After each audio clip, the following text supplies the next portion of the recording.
Hello friends, దేవుని కృప వల్ల అయ్యగారు అమ్మగారు మీ అందరికీ దేవుని యొక్క విలువైన ప్రసంగములు స్వయంగా రాసినవి మీకు అందచేయాలని కోరుకుంటున్నాం.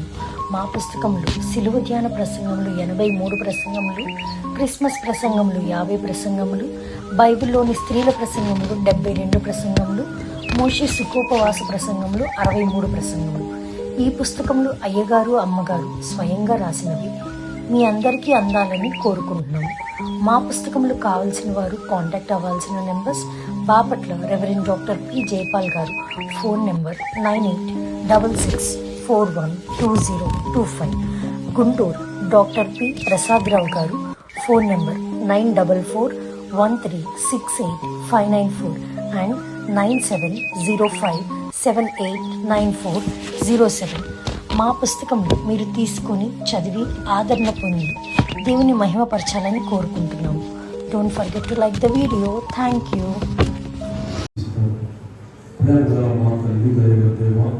ఇంతవరకు ఏ కృపను బట్టి నూతన సంవత్సరంలో మొట్టమొదటి ఆరాధనలో మనందరూ ప్రవేశించి వీలు కలిగించారు కదా. ఇంతవరకు ఆరాధనలో పాల్గొన్నాం ఆయన, మీరే నడిపించారు. ఇదిగో నీ మాటలు వినబోతున్నాము, నాతో మాట్లాడు, ఒక్క బయట వేస్తున్నాము, నిన్ను వెళ్ళుకొని ప్రార్థిస్తున్నాము. కూర్చు. కొత్త ఏడు మొదలు పెట్టి మన బ్రతుకునందు కొత్త ఏడు మొదలు పెట్టి కొత్త ఏడ ప్రభుని సేవ సత్సరా పడకుండా చేయు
చూసినట్లయితే, ఇదిగో నేను యూదా వారితో వచ్చుచున్నది, అది నేను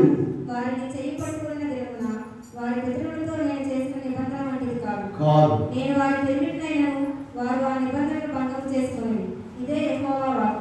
ఈ దినములైన తర్వాత నేను ఇశ్రాయేలు వారితోనూ యూదా వారితోనూ చేయబో నిబంధన ఇది.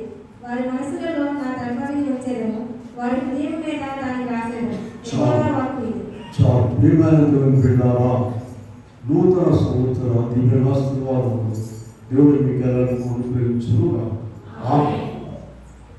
దేవుడు తన గొప్ప కృపను బట్టి మనల్ని నూతన సంవత్సరంలో ప్రవేశపెట్టారు. అంతేకాకుండా మొదటి ఆదివారం, సంస్కార ఆదివారం, మనం ఆయన సన్నిధిలో ఆయన శరీరక్తాలు తీసుకుని ధన్యత ఆయనే ఇచ్చారు. మనం కాదు.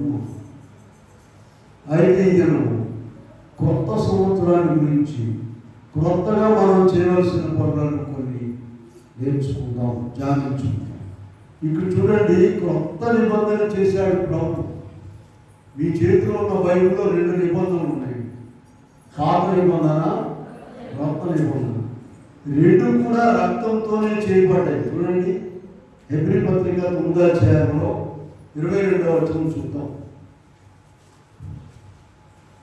మరియు ధర్మశాస్త్ర ప్రకారము సమస్త వస్తువులను రక్తం చేత శుద్ధి చేయబడినట్లు రక్తం చిందింపకుండా పాపక్షమాపణ కలదనియు, సమస్త వస్తువులు రక్తం చేత శుద్ధి చేయబడవలను. పాత నిబంధన ఎడ్ల యొక్కయు మేకల యొక్కయు జంతువుల యొక్కయు రక్తము ద్వారా పాత నిబంధన చేయబడింది. ఆ దినాల్లో వాటిని అర్పించి పాప పరిహారం పొందారు వారు. క్రొత్త నిబంధన ఎవరి రక్తంతో? క్రీస్తు ప్రభు రక్తంతో. ఆయన ఇప్పుడు మన పని తేలిక చేస్తున్నాడు. ఎడ్లు బరుగొడ్లు ఆయన్ని తేలేదని చెప్పి ఆయనే వచ్చి ఆయనే బలైపోయి ఆ రక్తం ద్వారా క్రొత్త నిబంధన చేశారు. అసలు క్రొత్త నిబంధనకి పాత నిబంధనకి ఎంత తేడా ఉందో చూడండి. ఇప్పుడు మీరు చూడండి, మన చదివిన వాక్యంలో ఇర్మియా గ్రంథము 31లో 33 చూడండి. ఈ నిర్ణయం తరువాత ఆ. ఇశ్రాయేలు వారితోను 33 చదువుతాం. ఇదే అయిన తర్వాత నేను ఇశ్రాయేలు వారితోను ఆ. యూదా వారితోను చేయబో వారి మనస్సులలో నా ధర్మవిధి ఉంచెదను. వారి హృదయముల మీద దాన్ని రాసెదను. చూసారా, బరిగోడతో రోగం వస్తే మీరు ఎప్పుడైనా చూసారా? వెటర్నరీ డాక్టర్ దగ్గర దాన్ని కాళ్ళు చేతులు మూకులు పెట్టి కట్టేసి నోరు తెరిచి తర్వాత గొట్టం పెట్టి అందులో మందు పోతారు. అప్పుడు కానీ దాని రోగము కుదరదు. మనము మనుషులు జంతువుల కంటే హీనం కనుక చదవండి. ఇప్పుడు 33వ వచనం ఏం చేస్తాడంటే దేవుడు ఏం చేస్తాడంటమ్మా? వారి మనసులో నా ధర్మవిధి ఉంచేదను, వారి హృదయముల మీద చుట్టు పట్టుకొని మెడ పట్టుకొని హృదయాల మీద రాస్తాడంట ఆయన. అప్పుడు కానీ అప్పుడన్నా పనికొస్తారు.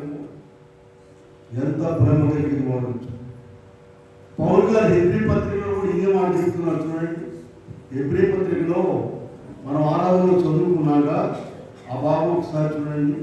8వ అధ్యాయంలో 8 నుండి క్రొత్త నిబంధన చేయు దినం ఆ దినం నేను ఐగుప్తుల నుండి పితరులతో చేసినటువంటిది కాదు, ఎరుగని వారి నిబంధనలో ప్రవేశించలేదు.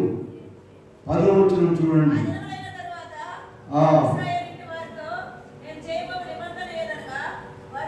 వారి మనసులో నా ధర్మాన్ని ఉంచెదను, వారి హృదయముల మీద వాటిని వారికి దేవుడైందును. వినాలా? వెటర్నరీ డాక్టర్లు బరిగొట్టుకు మందులు ఎట్టేస్తారో చెప్పి విన్నారమ్మా? ఎట్టేస్తారమ్మా? దాని బెడకాయి కాళ్ళు చేతులు పెద్ద మోగులు పెట్టి కట్టేసి నోరు పైకెత్తి ఒక గొట్ట పెడతారు. అది గట్టిది, అది పొడిస్తే కానీ గొంతులోకి పోదు. ఇప్పుడు మనకు క్రొత్త నిబంధన ఎలా చేస్తున్నాడు దేవుడు చూడండి. ఆయన ప్రేమ, దయ, జాలి, కనికరము కనబడుతుంది. కనుక ప్రియమైన వారులారా, పాత నిబంధనలోని ఈ మాట చెప్పారు ఇర్మియా గారు. క్రొత్త నిబంధనలో దాన్ని నెరవేరుస్తున్నాం. ఈ క్రొత్త నిబంధనకు మధ్యవర్తి యేసు ప్రభువే. చూడండి, హెబ్రీ పత్రికలో ఉన్నారు కదా, 9:15 చూడండి. 9వ అధ్యాయము 15వ వచనం. అదే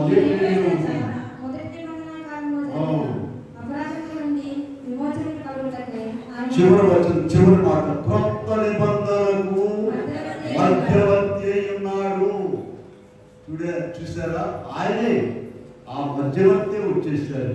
ఇంకో మాట చూద్దాం. 12:24 చూడండి. హిబ్రీలోనే 12:24. క్రొత్త నిబంధనకు మధ్యవర్తి అయిన యేసునందుకు హేబెల్ కంటే మరి శ్రేష్ఠ బలులకు ప్రోక్షణ రక్తం. క్రొత్త నిబంధనకు మధ్యవర్తి అయిన యేసు ప్రభు దగ్గరకు వచ్చారు మనము. ఈ మధ్యవర్తి మనల్ని ప్రేమించి ఏం చేస్తారట? మన హృదయంలో దాన్ని రాస్తారట. నేను వారికి దేవుడిగా ఎందును, వారు నాకు అంతకుముందు కాదా? అంతకుముందు ఉన్నారు కానీ భయపడిపోయారు. ప్రియులారా, ఈ క్రొత్త నిబంధనలోనికి ఎవరు వస్తారు? ఎవరు పడితే వాడు రారండి.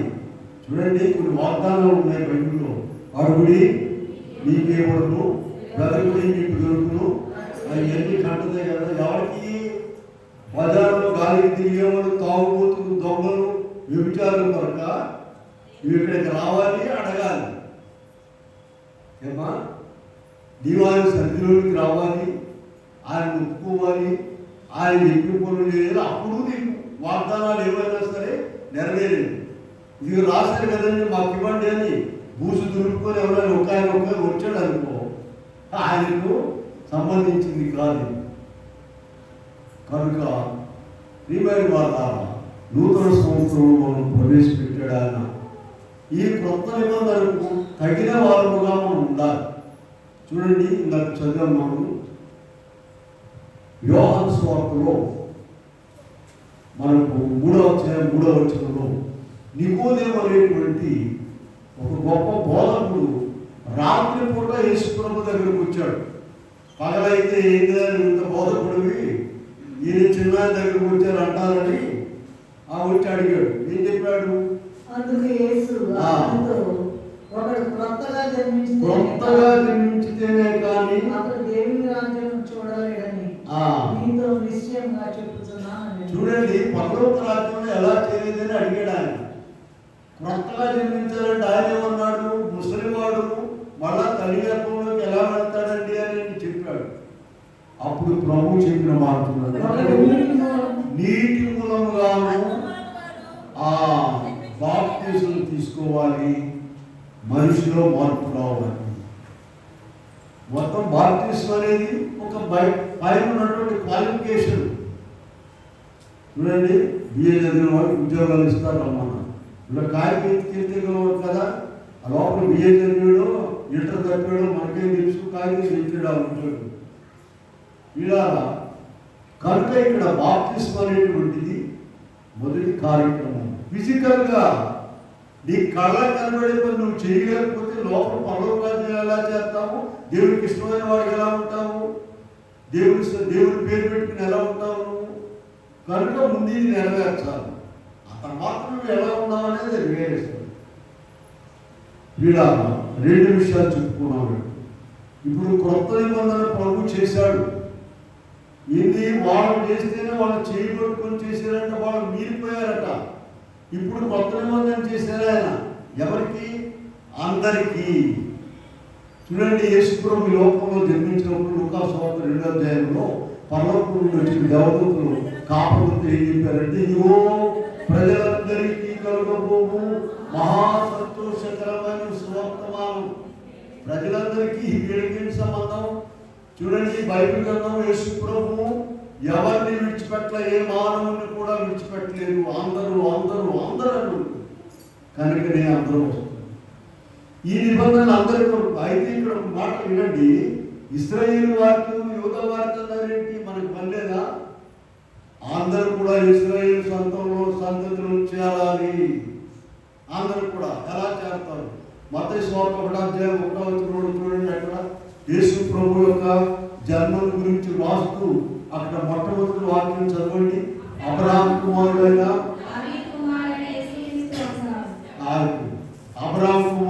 దావీదు కుమారుడైన యేసుక్రీస్తు వంశం. మనం అందరం కూడా ఆ యేసుక్రీస్తు వంశావళిలో చేరినట్లయితే ఇశ్రాయేలు వంశంలో చేరు. అందుకని చూడండి, ఏది వాళ్ళ కొరకే అనిపిస్తుంది. పాడండి కొంచెం. ఇశ్రాయేలీ యుగమే ఉండే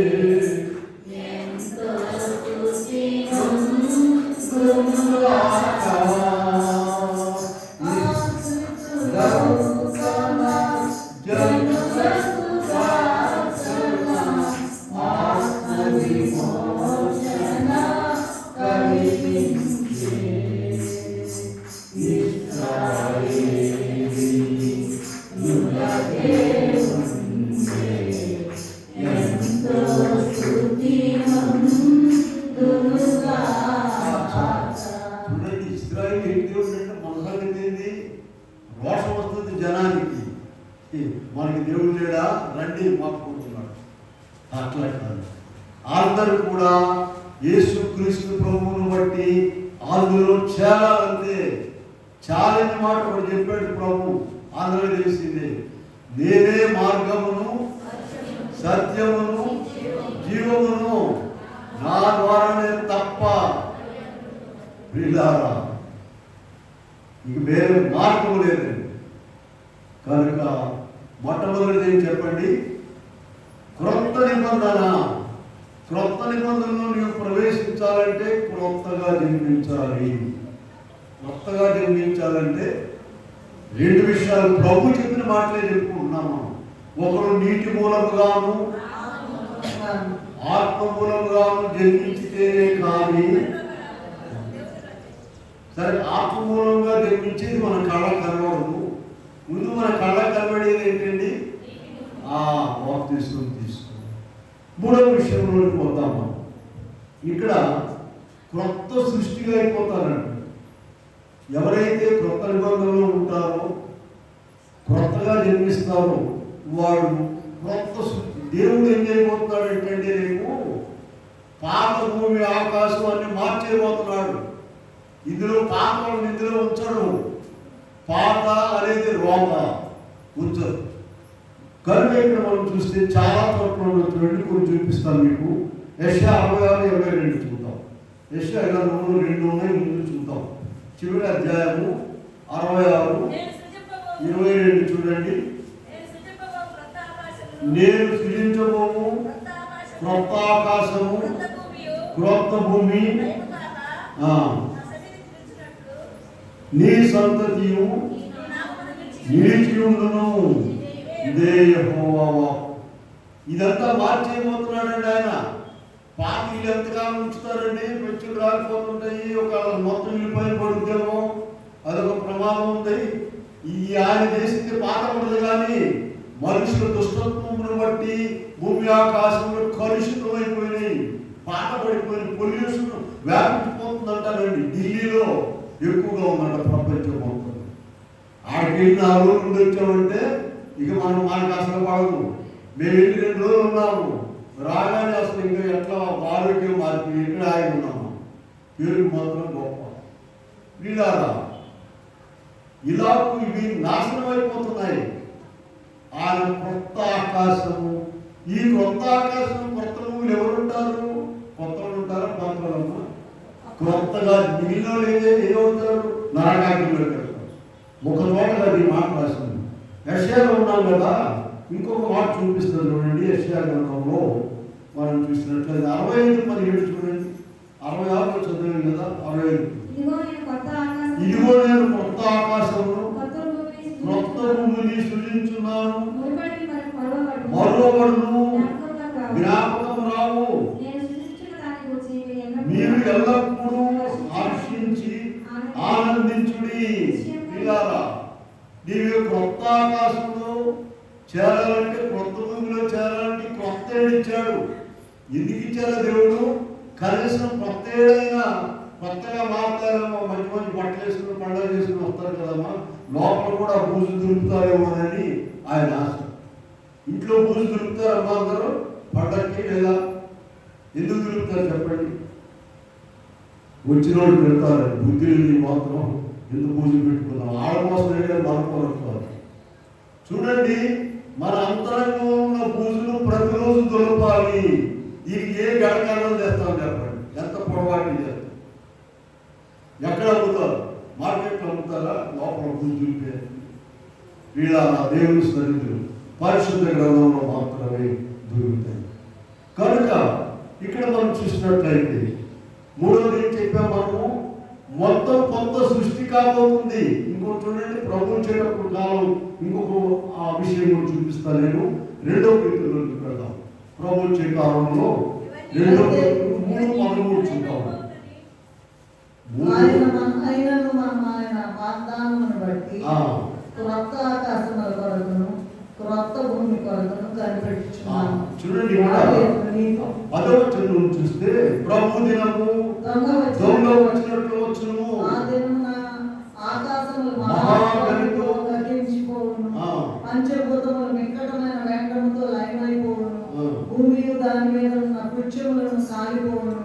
ఇవన్నీ ఇట్లు లయమైపోవును కనుక ఆకాశములు రగులుకొని లయమైపోవునట్టు, పంచభూతములు మహావేగంతో కరిగిపోవునట్టు దేవుని దినపు రాకడ కొరకు కనిపెట్టుచు దానిని ఆశతో అపేక్షించుచు మీరు పరిశుద్ధమైన ప్రవర్తనతోను భక్తితో ఎంతో జాగ్రత్త గలవారై ఉండాలి. 13వ వచనం చూడండి. అయినను మనం ఆయన వాగ్దానమును బట్టి క్రొత్త ఆకాశం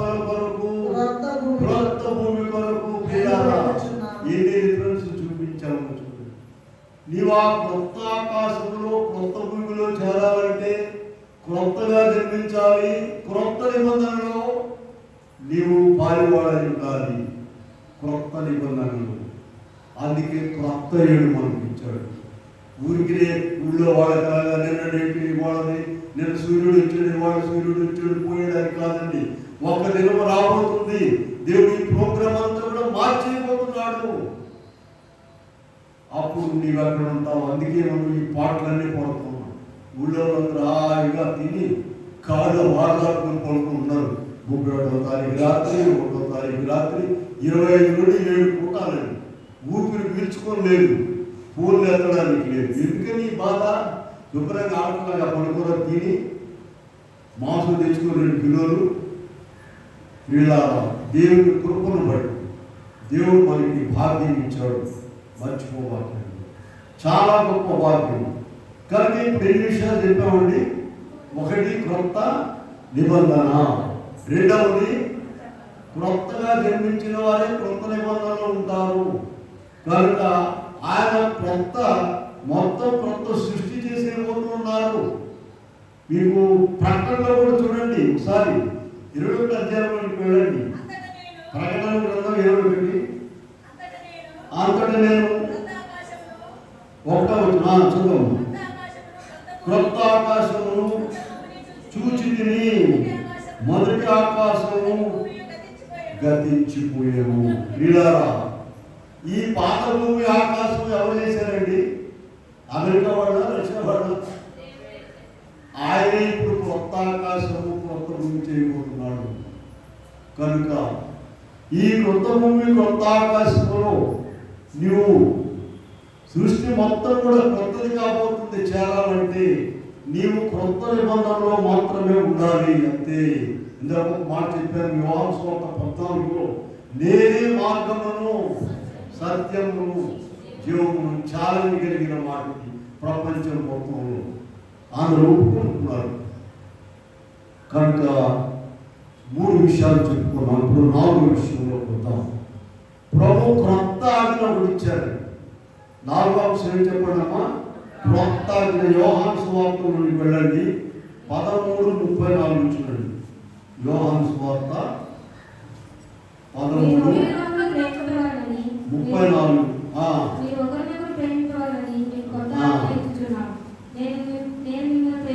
మీరు ఒకరినొకరు ప్రేమించుకోవాలని మీకు క్రొత్త ఆజ్ఞ ఇచ్చుచున్నాను, నేను మిమ్మల్ని ప్రేమించినట్టే. ఇది చాలా తేలిగ్గా ఉంది అనుకోబాకండి. ఈ మాట ఏంది? కొత్త ఆజ్ఞ. ఇది ప్రేమిస్తారు, అందరూ ప్రేమిస్తారు. చూడండి, జంతువులు, కోళ్ళు, కుక్కలు, బరుగుడ్లు వాళ్ళ పిల్లలు ప్రేమిస్తాయి కదండి. వాడి జోలికి వెళ్ళామంటే పైన కూడా పీల్చేస్తారు. కోళ్ళు కూడా ఊరుకోవసరం. అది దాంట్లో గొప్పదనే ఉంది.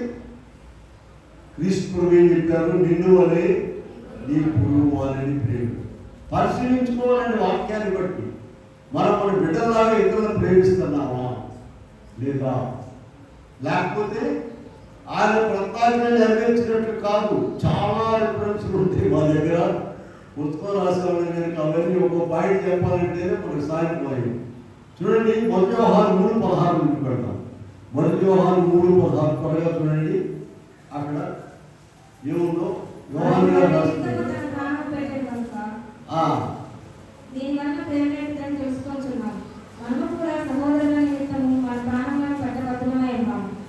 చూసారా? ఆయన మన నిమిత్తము తన ప్రాణము పెట్టెను, దీని వలన ప్రేమ ఏంటిదని తెలుసుకుంటున్నాము. మనము కూడా ఉందా? మీ బైబిల్ అన్నింటిలో ఉందమ్మా? మనము కూడా సహోదరుల పట్ల దానికి ఒక చిన్న సవరణ చెప్తుంది. ప్రాణం పెట్టదు కానీ ప్రాణం తీయకుండా చూడండి. ముందు మొదటి స్టెప్ ఏంటంటమ్మా, అది ప్రాణం తీయకుండా ఉంటుంది. తర్వాత ప్రాణం పెట్టేసరికి ఆలోచించు. ప్రాణం పెడతావో లేకపోతే నిన్న మొన్న మిగిలిపోయిన స్వీట్లు ఉంటే రాగానే పూజ తెలిపి వాళ్ళు పడేస్తారు. వచ్చిన గెస్ట్ మొన్న మిగిలి పోయిన నెలలో ఆ నెలలు ఇప్పుడే వచ్చింది అనుకుంటారు. ఏమ్మా ఏం చేయాలంట? ఆయన మన నిమిత్తము తన ప్రాణము పెట్టాను. చెక్ చేసుకోవాలి మనం. మన పిల్లలు జాగ్రత్తగా చూడాల్సిందే, వద్దని లేదండి. చూడాలి, వారి కొరకు ప్రాణం పెట్టాలి. ఏదేది అయ్యా అంత నీదే ఊరేగించు, పైకెత్తుకొని ఎత్తి మీద పెట్టుకో. What about others? ఇతర మనుషుల సంగతి ఏంటి? అది ప్రభు చెప్పిన మాటలు జ్ఞాపకం చేశారు. కనుక ఇక్కడ కొత్త ఆగ్రహించారండి. యోహాను సువార్త 13:34లో ప్రభువే చెప్పిన మాట చదివాము. మీకు క్రొత్త ఆగ్రహిస్తున్నానని ప్రభు చెప్పారు. ఇలా కొరింథీ పత్రికలో 1 కొరింథీ 13 నుండి ప్రేమల గురించి రాస్తూ చిట్ట ఒక మాట రాశారు. చూడండి, లాస్ట్ పాయింట్ 1 కొరింథీ 13లో చివరి వచనం చదవండి. కాగా విశ్వాసము, నిరీక్షణ, ప్రేమ ఈ 3 నిలుచును. వీటిలో శ్రేష్టమైనది ప్రేమ. మీరు ఈ అధ్యాయం చదువుకోండి. 13వ అధ్యాయం 15 లక్షణాలు ఉన్నాయి. ఈ ప్రేమను గురించి ఎంత చక్కగా రాస్తారంటే పౌలు గారు. కనుక ఆ ప్రేమ అనేటువంటిది చివరిది. అది మనం కలిగి ఉండకపోతే దేవుని రాజ్యంలో ప్రవేశించు. ఆయన వచ్చి మనకు ఎగ్జాంపుల్ చూపించారు. ఆయన మన నిమిత్తము, చెప్పండి, ఆయన నిమిత్తము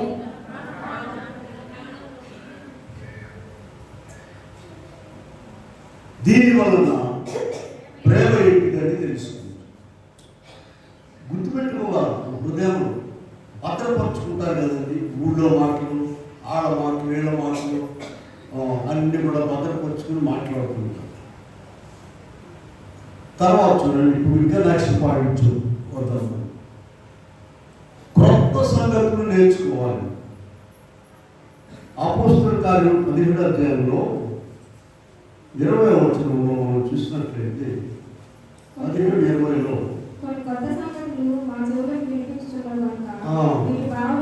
కొన్ని కొత్త సంగతులు మా చెవులకు వినిపిస్తున్నావు అని వారు, చూడండి, ఆయన అపోస్తలులైన వారిని అడుగుతున్నారు. పాత సంగతులు అంటే ఏంటంటే లోకంలో ఉన్న సంగతులు, ఊళ్ళో సంగతులు, మనుషుల సంగతులు, వాడి సంగతి, వీడి సంగతి, ఇవన్నీ కూడా పాతేనండి. దయచేసి గమనించండి. క్రొత్త సంగతులు ఎక్కడ ఉన్నాయంటే బైబిల్లో ఉన్నాయి, దేవుని సన్నిధిలో ఉన్నాయి. దేవుని దగ్గర మాత్రమే నీకు క్రొత్త సంగతులు ఉన్నాయి. నిన్ను మార్చేవి, నీ బ్రతుకును క్రొత్తగా చేసేవి దేవుని దగ్గర మాత్రమే ఉంది. వాటిని మనము మర్చిపోకూడదు. యెషయా గ్రంథంలో ఒకసారి వెళ్దాం. చూడండి, 48:6-7 చూద్దాము. యెషయా గ్రంథము 48లో నీవు ఆ సంగతి తెలియనావు, ఆలోచించి అది నిజమని మీరు ఒప్పుకోవాలి కదా. తెలియని మరుగైన కొత్త సంగతులు నేను ఇక మీదట నీకు తెలియజేస్తున్నాను. కావు, అవి ఇప్పుడు కలుగునవి.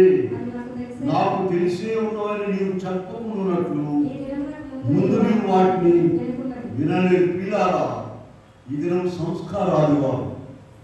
పాత నిబంధనలో లేనటువంటి వారికి మనకి ఇచ్చాడు దేవుడు. పాత నిబంధనలో ప్రభు శరీర రక్తాలు తీసుకోవడం వాళ్ళకి తెలియదు. ఎంత ప్రేమ చూడండి. దేవుడు కొత్త నిబంధనలు, ఇదిగో నా శరీరం తీసుకుని తినండి, నా రక్తము, ఇలాగూ దినదినము కొత్తగా. పిల్లారా, నేను ఒక చిన్న సాక్ష్యంలాగా చెప్తున్నాను. 40 సంవత్సరాల నుండి చదువుతున్నాను వాక్యం. ఇవాళ తెరవండి కొత్తగానే ఉంది. ఎన్నిసార్లు చదువుకుంటామండి? ఈ భారతదేశంలో టీచింగ్ ఎలా ఉంటుందంటే, నేను 25 సంవత్సరాలు ఉద్యోగం చేసేవాడిని. మొదటి నుంచి ఏ పాఠం చెప్పామో 25వ సంవత్సరం కూడా. నేను ఒక చాక్ తీసుకుని అందరూ నన్ను ఏమంటారంటే, సిగరెట్ తాగే వాళ్ళ చాక్ తీసుకుని ఊగులాడుతున్నాడు, బెస్ట్ లెక్చరర్గా ఉన్నాను. అదే పాటగా కొత్త వాళ్ళు వస్తారు, ప్యాంట్ షర్ట్లు వేసుకుని. ఈ పాటలు వెళ్తారు, కొత్త వాళ్ళు వస్తారు, నడిపాలి ఎందుకు పాత పాటలు వెళ్తారు. మా వాడు కొంతమంది నోట్స్ గుగిలిపోయి ఉంటాయి, నల్లగా ఇప్పుడు మాట్లాడవు. అదేగా వాక్యం అలాంటిది కాదు. వాక్యము నిత్య నూతనంగా ఉంటుందండి. చదివే వారికి, ఆసక్తి కలిగిన వారికి పరలోకం వస్తుంది. అయితే లోక సంబంధమైన వారికి, సాతాను సంబంధమైన వారికి బైబిల్ తెరవగానే వాంతులు వస్తాయండి. వాంతులు ఇంకోటి ఉండేది దాని ఏమంటే పాలు విరుగుతున్నాడు. ముసర్తాం లేదా ముసర్తాం ఎక్కువ చదవడానికి వీలేదు. చదివితే సాతాను ఊరుకోదు. లోపల సాతాను ఉంది, శరీరంలో బయట సాతాను. దాన్ని జయించాలంటే 10 అధ్యాయాలు చదవాలి రోజు. నీ ఖాళీ ఉంటే కూర్చొని ఏదో తోలుకునేటట్టు ఆశీర్వాదం అండి, గొప్ప దీవెన. నేను చదవాలి మీకు చెప్పాను కదా. వాక్యం చదవడం అనగానేంటి? దేవుడు మనతో ప్రార్థన చేయడం అంటే సరే వాక్యంలో పోతాము. ఇక్కడ మనం చూసినట్లయితే కొత్త సంగతులు, అందుకని దావీదు గారు ప్రార్థన చేశారు. అది చెప్పుకొని వెళ్తాం. నెక్స్ట్ పాయింట్ 119:18 చూడండి. 119 అధ్యాయంలో 18వ వచనం చదవాలి. నీ ధర్మశాస్త్రం నందు ఆశ్చర్యమైన సంగతులను చూచినట్లు నా కన్నులను తెరువు. ఏమి బాబు, ఈ కళ కనపడతలేదా? ఈ కళకు ఆశ్చర్యమైన కార్యాలు కనపడట్లేదు. దావీదు గారు కొన్ని వేల సంవత్సరాల క్రితము ఎన్ని ప్రార్థనలు చేయాలో, ఎన్ని పాటలు పాడాలో, దేవుడిని ఎలా స్తుతించాలో, ఎలా కీర్తించాలో, ఎలా గనపరచాలో ఎప్పుడో రాసి పెట్టాడు. అవి చూసే ఇప్పుడు ఇంకా మనము కొన్ని వేల సంవత్సరాల తర్వాత రాసుకుంటాం. వేసుకుని వచ్చే 2000 సంవత్సరాలు ఇంకా అంతకుముందు చూడండి ఆయన ఎంత గొప్ప ప్రార్థన. నా కన్నులు తెరువయ్యా. మన కన్నులు తెలిసి కనబడే చూస్తున్నాం కానీ పరిశుద్ధ గ్రంథములో ఆశ్చర్యకరమైన కార్యాలను చూస్తున్నామా? ప్రార్థన చేసుకునే వారికి చూపిస్తాడు దేవుడు.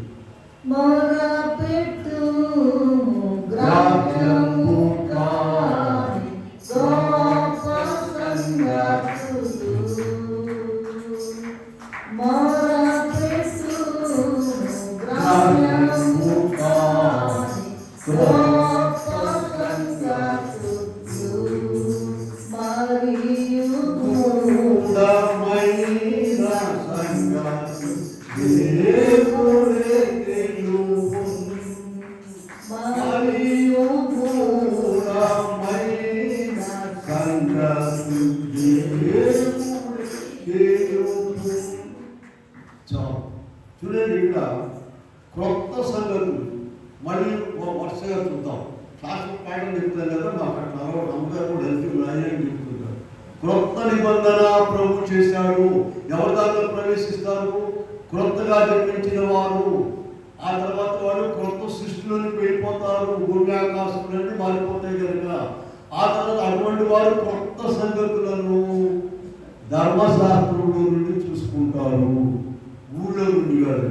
ఊళ్ళో అయితే పాత సంగతులు ఇప్పుడు చెప్పే పాత క్రొత్త సంగతులు ప్రభు సన్నిధిలో వింటారు, వాక్యంలో చూస్తారు. అటువంటి వారికి దేవుడు క్రొత్త పేరు పెడతారండి. క్రొత్త పేరు ఆరో పాయింట్ క్రొత్త పేరు. చూడండి ఇక్కడ యెషయా 56:5 చూద్దాం ఒకసారి. దాన్ని ముందు చూద్దాం. యెషయా నా ఇంటను నా ప్రాకారంలో ఒక భాగము పాటించను. చూద్దాం. కొడుకులు కూతురు అని ఎంపించుకుంటే కంటే శ్రేష్టమైన పేరు వారికి. 56 యెషయా 56:5 నా ఇంట నా ప్రాకారములో భాగం పాటించేదను. కొడుకులు కూతురు అనిపించుట కంటే శ్రేష్టమైన పేరు పెట్టుతున్నారు. కొట్టివేయబడని నిత్యమైన పేరు. ఇలాగా ఇంట్లో పవర్ఫుల్ ఎవరు చెప్పండి? కొడుకులు కూతురు. సరాసరి తల్లి లోపలికి వెళ్తారు, ఏదైనా వెళ్తారు, ఏదైనా తింటారు, ఏదైనా మాట్లాడతారు. మరి మిగిలిన వాళ్ళు అట్లా చేస్తారండి. మా చిన్నబాబు తలుపుకి సెకండ్ దిగిపోయేవాడికి బలి పోట్లాడతాడు. వాడు ఊరుకుంటారు. ఏం చేస్తున్నారు? ఇక ఎక్కడికి వెళ్ళేది? ఎవరన్నా మన ఇంటికి గెస్ట్ నుంచి వెళ్తారా? ఆ తలుచుకుంటే అక్కడే నుంచి తలుపు తీసుకుని కూడా కొట్టి ఆడే ఉంటారు. భయం, తిడతారేమో, ఎలగొడదేమో. ఇది రూల్స్ ఇతరులు.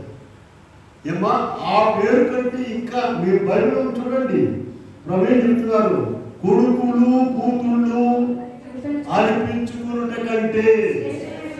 చూసారా దేవుని ప్రేమ ఎంత గొప్ప. ఎవరండి ఇంట్లో పవర్ఫుల్? ఎవరండి? కొడుకులు కూతురు. వాళ్ళు చెప్పిన మాట ఇది అందరూ ఫాలో అవ్వాల్సిందే. మమ్మీని డాడీ పిల్లారా, వాళ్ళకంటే శ్రేష్టమైన పేరు దేవుని కోరుకుంటుంది. ఏం పేరు అంటారు? ఇది క్రొత్త పేరు. క్రొత్త పేరు ఉన్నది ఇక్కడ మనం చూసినట్లయితే. కనుక అటువంటి శ్రేష్టమైన పేరు, కొట్టివేయబడని నిత్యమైన పేరు. 62 చూడండి ఒకసారి. యెషయాలో ఉన్నాం కదా, 62. జనములు నీ నీతి కనుగొనుచు, రాజులందరూ నీ మహిమను చూచెదరు. యెహోవా నియమింపబో కొత్త పేరు నీకు పట్టబడును. చూసినట్లయితే ఇక్కడ మనము 62:2 కూడా యెహోవా నియమింపబో క్రొత్త పేరు నీకు పెట్టబడును. క్రొత్త పేరు పెడతారు. సరే, ఇక మనం కూడా బాప్టిజం తీసుకుని కొత్త పేరు పెట్టుకుంటున్నాం, కానీ పాత వాళ్ళనే ఉంటున్నారు. పాత వాళ్ళని మా ఊరు వెళ్తేనండి ముందు ఏమంటారంటే మా నాన్నగారి పేరు వెంకయ్య. మీ వెంకయ్య గారి పిల్లలకి ఎదిగిన అంటారు పెద్ద పెద్దవాడు. ఆయన ఎప్పుడు టైటల్స్ అయిపోయాడు, ఎవరైనా పాత్రి గారు అయిపోయాడా, వాళ్ళు అదే పేరు పిలుస్తుంటారు. సరే, ఇక్కడ ప్రభు మనకున్న పేర్లు కాకుండా కొత్త పేరు. ప్రకటన 21:9 వెళ్ళండి. ప్రకటన 21:9-10 వచనాలు చదువుతాం. అంతటా కడపటి 7 తెగుళ్ళతో నిండిన 7 పాత్రలను పట్టుకొని ఉన్న 7 దేవదూతలతో ఒకడు వచ్చి, ఇటు రమ్ము, పెళ్లి కుమార్తెను అనగా గొర్రెపిల్ల యొక్క భార్యను నేను చూపెట్టనని నాతో చెప్పి ఆత్మోసులనే ఎత్తైన గొప్ప పర్వతం మీద కొనిపోయి యెరూషలేము పరిశుద్ధ పట్టణము దేవునికి మహిమగలదై పరలోకమందున్న దేవుని యొద్ద నుండి. చూసారా ఆ పేరు? యెరూషలేము అనేటువంటి పరిశుద్ధ పట్టణం పేరు పెడతారు. ఆ పరిశుద్ధ పట్టణమే ఆయన భార్య. 3:12 చూడండి, దాంట్లో ఇంకా మనకు స్పష్టంగా కనబడుతుంది. ప్రకటనలోనే 3వ అధ్యాయంలో జయించు వారిని నా దేవుని ఆలయములో ఒక స్తంభంగా చేసేదము, అందులో నుండి వాడు ఇక మీద ఎన్నటికి వెలుపలికి పోరు, మరియు నా దేవుని పేరును పరలోకములో నా దేవుని యొద్ద నుండి దిగి వచ్చుచున్న నూతనమైన యెరూషలేమును నా దేవుని పట్టణ పేరును, నా క్రొత్త పేరును వారి మీద రాసి. ఇలా దేవుడు ఎంతో గొప్ప కార్యాలు చేయబోతున్నాడండి.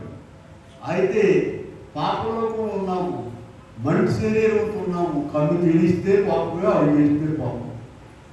దీనిలోనే మనము జయించి ముందుకు పోవాలి. దైవజనులు దేవదాసయ్య గారిని దేవుడు ఏర్పరచుకున్నాడండి వేరేదో సూత్రాలు చెప్పడానికి. నీ వల్ల కాదు, నీ వల్ల కాదు కాదు 2 పూట్ల ఆయన సన్నిధిలో మొరపెట్టుకో. నీకు తెలియకుండానే నీకు మార్పు వచ్చారు. 2 పూట్ల బలముగా అయ్యా, సరే అందరూ ఊళ్ళో వాళ్ళకి చెప్పైనా మోకరించినప్పుడు, అయ్యా నాకు దుర్మార్గుగా లేదు నాయన, నన్ను కాపాడయ్యా, నన్ను బలపరచయ్యా, నీతిమంతులుగా చేయండి, స్వస్థపరచండి అని చెప్పుకుంటే దేవుడు తప్పకుండా నిమో ఆలకించి. చూడండి, ఆయన మధ్యాకాశంలోకి వచ్చినప్పుడు ఎగిరి వెళ్ళడం అంటే ఏంటి? మాట్లాడిన పని అనుకున్నారా? అయ్యగా రాశారు, పాడండి.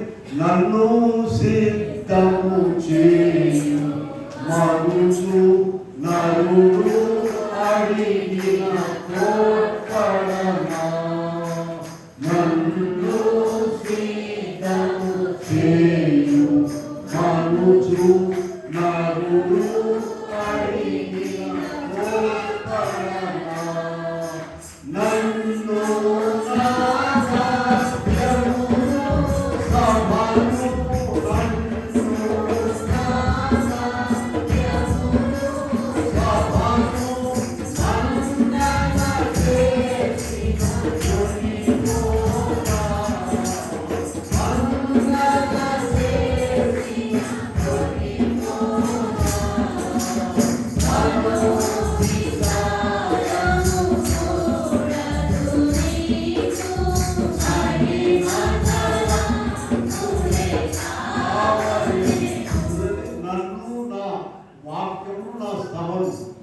ఆయన సభ అంటే తెలుసా? ఆదాము మొదలుకొని నేటి వరకు ఉన్నదంతా ఆయన సభే. అందులో 2 రకాల మనుషులు ఉన్నారు. ఆయనకి ఇష్టమైన పని చేసిన వాళ్ళు, ఆయనకి ఆయాస్కరం. ఇవన్నీ తీసుకుని మన్నన చేసినట్లయితే కొనిపోతానంటాడు. ఇలా అన్నిటికీ మూలం నేను ఎన్నోసార్లు చెప్పాను. 100 ప్రసంగాలు కాదండి, 100 పుస్తకాలు కాదండి. 2 పూట్ల ఎవరైతే ఆయన సన్నిధిలో మోకరించి ప్రార్థన చేసుకుంటారు, వారిని నీతిమంతులుగా చేస్తారు, పరలోకానికి పనికొచ్చే వారిగా చేస్తారు. ఈ లోకంలో కూడా గొప్ప జీవిస్తాడు దేవుడు, గొప్ప కార్యాలు జరిగిస్తాడు. అక్కడ నువ్వు బద్దకించావంటే ఏమైందండి? ఇదంతా కూడా ఇప్పుడే ఎవరేమంటారు, నీవు సర్దుబాటు చేసుకున్నట్టే ఉంటుంది. కానీ నివాసించే మీరు జరగదు. సరే, చివరి పాయింట్లోకి పోతామండి. క్రొత్త పేరు పెడతారు ప్రభు వారికి. 7వ పాయింట్ ఏంటంటే క్రొత్త పాట పాడాలి. వాడు ఏం పాట పాడతారంట? పాటలు కాదు, మన దగ్గర ఉన్న కీర్తన పుస్తకాలు పాటలు మొత్తం కాదండి, క్రొత్త పాట పాడతారు. ఆ క్రొత్త పాట ఏంటి ఇప్పుడు చూపిస్తారు. చూడండి, యెషయా గ్రంథం 6వ వచనంలో దేవదూతలు ఏం చెప్పారండి? దేవదూతలు స్తుతి చేస్తుంటాం కదా మనం. సైన్యములకు యెహోవా పరిశుద్ధుడు, పరిశుద్ధుడు, పరిశుద్ధుడు, సర్వలోకము ఆయన మహిమతో నిండి ఉన్నది. వీళ్ళారా? సరే, అది పరలోక భాష అనుకోండి. మనం క్రొత్త పాట చూద్దాం. ఇక్కడ మనం చూసినట్లయితే యోబు గ్రంథంలో 1వ అధ్యాయంలో 21-22లో యోబు గారు కొత్త పాట పాడుతున్నాడు. యోబు గ్రంథము 1వ అధ్యాయం 21-22 వచనాల్లో యెహోవా ఇచ్చెను, యెహోవా తీసుకొని పోయాను, యెహోవా నామమునకు స్తుతి కలుగును గాక. చూడండి, జనమైదానికి కొంచెం నష్టం వస్తే కుయ్యో మూడు అంట ఏడుతూ కూర్చుంటారు. ఈయన స్తుతి చెల్లిస్తున్నారు. అదే కొత్త పాట. ఇంకా చాలా చోట్ల ఉంది, మీకు కొంచెం చూపిస్తాను. హబక్కులోనికి వెళ్ళండి. ఆయన వ్యవసాయదారుడు. హబక్కు గ్రంథంలో 3వ చివరి అధ్యాయంలో 17 నుంచి చూద్దాం. హబక్కు అంజూరు చెట్లు పూయకుడినాను, ద్రాక్ష చెట్లు పలిపోకపోయినాను, ఒలీవ చెట్లు కాపులేక ఉండినాను. హబక్కు గ్రంథం దొరకలేదు మందికి. గొర్రెల దొడ్లు లేకపోయినాను, సారల పశువులు లేకపోయినాను, నేను యెహోవా యందు ఆనందించెదను. రైతులు నష్టం జరిగితే పేపర్లో చూస్తున్నాం, ఉరిపెట్టు సరిపోతుంది. ఈయన ఎన్ని నష్టాలు మొత్తం రాశాడు. ఈ పాట ఏంటో చూడండి. అన్నీ ఉంటే దేవుని స్తుతించడం కాదండి, ఏమీ లేకుండానే స్తుతించాలి. అదే కొత్త పాట. మనము సంఘానికి ఒక గంటతో ఇచ్చే కదండి. ఏం చెప్పండి? 4 ఎల్లప్పుడూ అంటే రోగం వస్తే 105 డిగ్రీ జబ్బు ఉంటే ఆనందించాలా? పరిస్థితి తప్పితే ఆనందించాలా? బాగా దెబ్బలకి పడిపోయి ఆనందించాలా? ఎల్లప్పుడనే మాటలో ఎన్ని ఉన్నాయో చూడండి. అన్నీ ఉన్నప్పుడు కాదు. ఇలా కొత్త పాట నేర్చుకోండి ప్రభు కొరకు. చూడండి, బాలుడైన వాడు దానియేలు గ్రంథంలో మనకు బుద్ధి చెప్పారు. 3వ అధ్యాయంలో చూడండి, దానియేలు గ్రంథంలో నెబుకద్నెజరుతో చెప్తున్నారేమని, రాజా మా దేవుడు మమ్మల్ని రక్షించకు సమర్థుడు, ఒకవేళ రక్షింపకపోయినడు సరే. ఆ ఛాలెంజ్లకు రావాలి. అది కొత్త పాట. అంతేగాని కొంచెం నష్టం జరిగితే ఏదో ప్రమాదం జరిగినట్టుగా, ఇబ్బంది పడినట్టుగా. చూడండి, కొన్ని ప్రభువులో మనం ఉన్న తర్వాత ప్రభు కొన్ని పరీక్షలు పెడతారండి. పరీక్షలను పాస్ అవుతున్నావో ఓడిపోయావో చూసుకోండి. ఇలా ఇంకొక మాట చూద్దాం. చూడండి, అపోస్తలుల కార్యములకు వెళ్దాము. క్రొత్త పాట ఇక్కడ కూడా చూపిస్తాను నేను. 16వ అధ్యాయంలో 24వ వచనం. అపోస్తలుల కార్యములు 16:24లో వాళ్ళని జైల్లో పడేశారు. అయితే మధ్యరాత్రి వేళ పౌలు శీలలు కీర్తనలు పాడుతుండేది. అదిగో కొత్త పాట. అర్థమైందమ్మా? కొత్త పాట. కొట్టి మామూలు పై దెబ్బలు అనుకున్నారు. గాయాలైన శరీరము వాక్యంలో ఉంది, చూసుకోండి. గాయాలైపోయిన శరీరమును, ఆ గాయాలను జైలు కడిగాడు. అంత గాయాలు ఎందుకు కుట్టారో మిమ్మల్ని చెప్పాలి. మీకు దొంగతనం చేసి కుట్టారా, వ్యభిచారం చేసి కుట్టారా, యేసు ప్రభు మాటలు ప్రకటించినందుకు కుట్టారు. నీవు కూడా ప్రభు సన్నిధిలో ఉంటున్నావు, ప్రభు వాక్యంలో ఉంటున్నాము. ఇక్కడ ఏదైనా కొంచెం ఇబ్బంది వచ్చిందంటే అబ్బు తలకిందులైపోతున్నాం. ఆలోచించండి. మిగతా ఖైదీలందరూ కూడా తిని హాయిగా పడుతున్నారండి. వాళ్ళకి పాటలే లేవు. ఈ ఖైదీల సంగతి ఏంటో చూడండి. పాటలు పాడుతున్నారు, అందరూ వింటూ ఉన్నారు. ఏమైందో తెలుసా? ఈ కొత్త పాట వల్ల చూడండి, భూమి ఆకాశం ఖైదీలు అన్ని కదిలిపోయినాయి. అక్కడ చెరసాలంతా కూడా కదిలిపోయింది. నువ్వు క్రొత్త పాట పాడగలిగినట్లయితే నీ ఇల్లు, నీ వాకిలు, నీ బ్రతుకంతా కూడా కదిలిపోయి దేవుడికి ఇష్టమైనదిగా తయారు. పాత పాట ఏంటమ్మా? కొంచెం ఇబ్బంది రాగానే కుయ్యో మూడు అని ఆడవాడు. మీరు కూడా ఆడవండి, అందరూ ఆడవండి. పెద్ద ఇబ్బంది జరిగిందిగా. కష్టాలను, నష్టాలను అన్నింటిలో కూడా ప్రభువును స్తుతించాలి, లేచి గంతులేయాలి. నీకు స్తోత్రం ఆయన చూపించాలిగా. చాలా చోట్ల యోగులను 1:22 ఆయన కొత్త పాట పాడుతున్నారు. యెహోవా ఇచ్చెను యెహోవా నామమునకు మనం కొత్త సంవత్సరంలో కొత్త పాట పాడాలి. 3 రిఫరెన్స్లు. హబక్కూకు గారి పాట విన్నారా? హబక్కూకు గ్రంథంలో చివరి 3వ అధ్యాయము 17వ వచనం. అందరూ చెట్లు పూయినను, ద్రాక్ష చెట్లు పడిపోయినను, ఒలివ చెట్లు కాపులేను, చేతిలోని పైపు పంట రాకపోయినను, సాలలో గొర్రెల దొడ్డిలో లేకపోయినను. ఆ కింద ఇంకా చదవండి. అక్కడ ఆయన నా కాళ్ళను ఇన్ని నష్టాలు జరిగితే మన కాళ్ళు దోమకాళ్ళు అయిపోతుంది. దోమకాళ్ళు ఎంత ఉంటాయి చూసారమ్మా? ఇంత ద్రోహం. ఈ నష్టాలు జరిగితే మన కాళ్ళు ఏమైపోతాయా? ఆయన కాళ్ళు అంటే లేడి కాళ్ళు.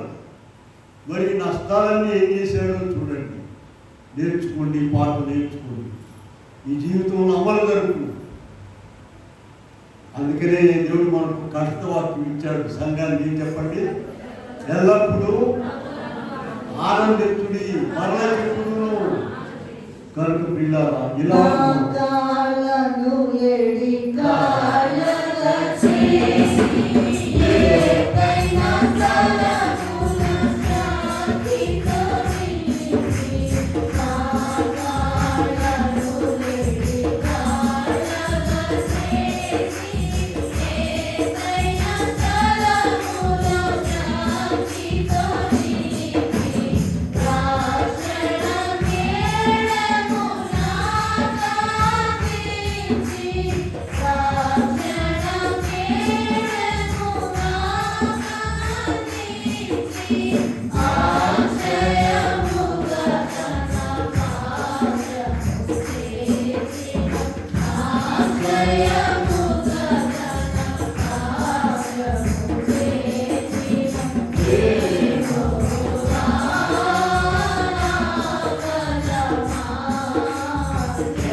దేవుడు తన కృపను బట్టి మనకు కొత్త సంవత్సరంలో ప్రవేశపెట్టారు.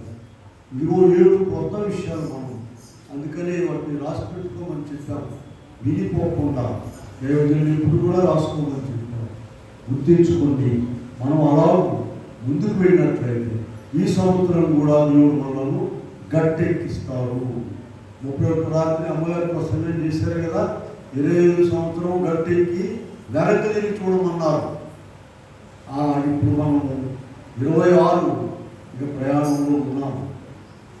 ఇలా మనము దేవుని వాక్యము గట్టిగా పట్టుకున్నట్లయితే దీన్ని కూడా జయించగలం. అటు దేవుడు మనకు అనుగ్రహించును. ఆమేన్.